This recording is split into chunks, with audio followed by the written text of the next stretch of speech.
Selamat pagi.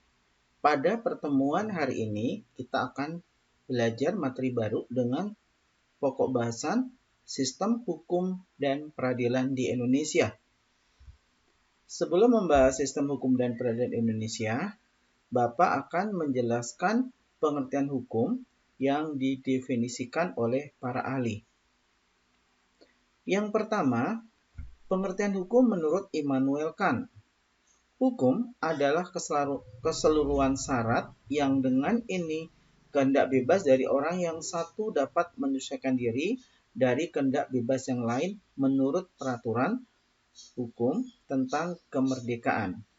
Yang kedua, Utrecht menyatakan himpunan petunjuk hidup yang berupa perintah dan larangan yang mengatur tata tertib dalam masyarakat dan seharusnya ditaati oleh anggota masyarakat.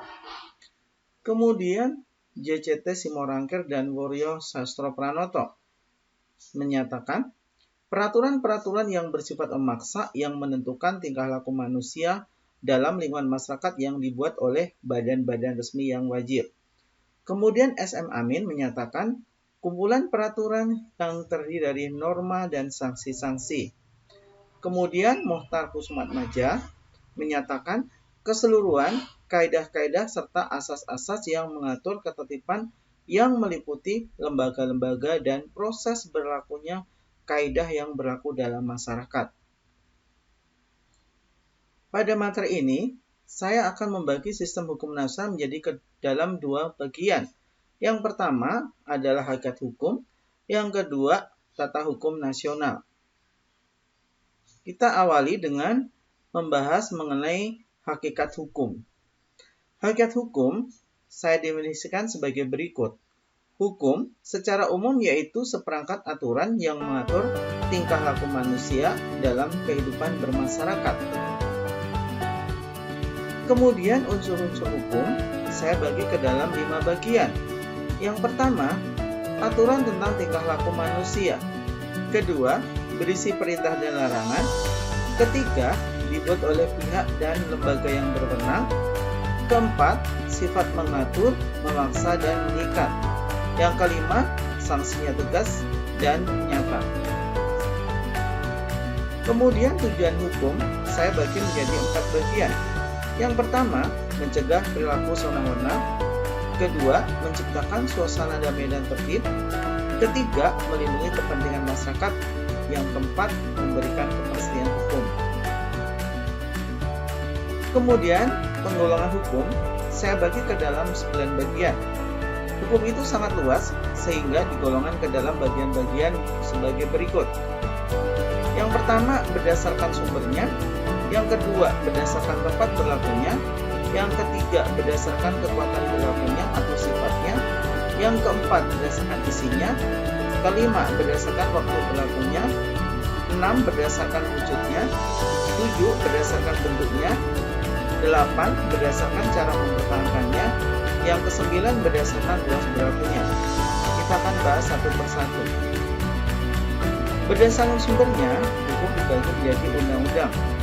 Saya jelaskan ya, undang-undang itu adalah produk badan eksekutif dan legislatif.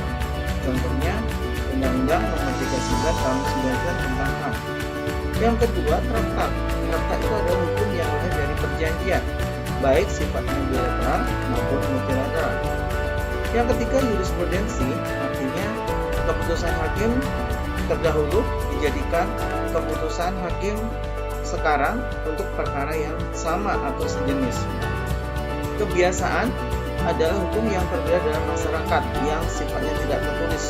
Contohnya hukum adat, misalnya hukum adat masyarakat Batak mengenal kekerabatan matrilineal dengan faktor matrilineal. Kemudian doktrin adalah pendapat para ahli hukum. Kemudian berdasarkan isinya, hukum privat, hukum yang mengatur kepentingan antar warga negara. Di sini mengatur antara kepentingan individu dan individu. Contohnya hukum waris, kemudian hukum perdata dari perjanjian, sewa menyewa, dan seterusnya. Hukum publik, hukum yang mengatur kepentingan publik atau kepentingan umum. Contohnya adalah hukum pidana, tata usaha negara, dan hukum dagang. Kemudian berdasarkan bentuknya, yaitu hukum tertulis, peraturan yang dapat kita lihat dan dirasakan serta diketahui oleh masyarakat pada umumnya. Misalnya Undang-Undang Dasar 1945, Kitab Undang-Undang Hukum Pidana, Kitab Undang-Undang Hukum Acara Perdata, dan sebagainya. Hukum tidak tertulis, hukum yang hidup dan diyakini oleh warga masyarakat. Contohnya, hukum adat yang berlaku di setiap masyarakat adat di Indonesia. Kemudian berdasarkan cara mempertahankan, yang pertama ada hukum material, yaitu hukum yang mengatur hubungan antara anggota masyarakat. Kemudian hukum formal, hukum yang mengatur tata cara melaksanakan dan mempertahankan hukum material.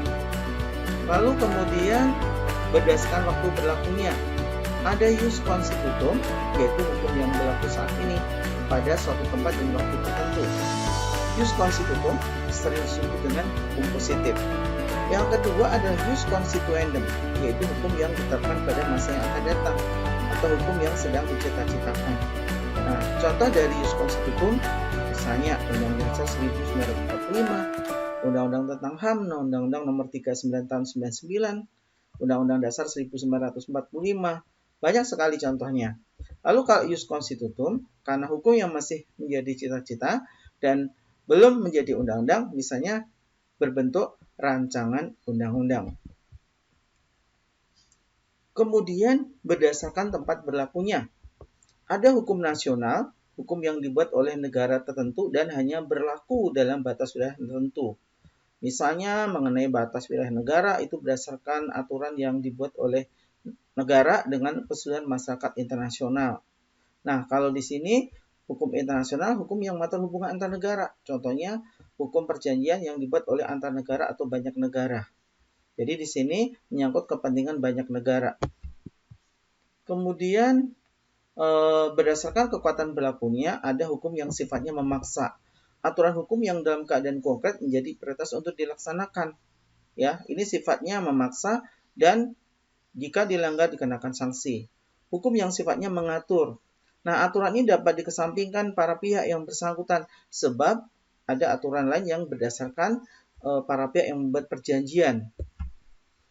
Kemudian berdasarkan luas berlakunya ada hukum umum dan hukum khusus. Kalau hukum umum, aturan hukum yang dibuat oleh pihak atau lembaga yang berwenang. Jadi kalau umum berlaku bagi setiap warga negara, lalu khusus aturan hukum yang dibuat hanya berlaku untuk aspek dan golongan tertentu yang bersifat khusus.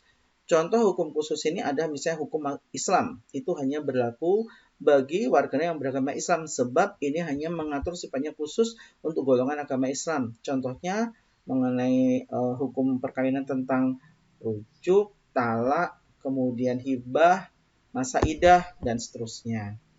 Nah, hari ini cukup belajar tentang hukum berdasarkan penggolongannya. Kita akan ketemu untuk waktu yang akan datang. Terima kasih. Selamat pagi. Sampai ketemu.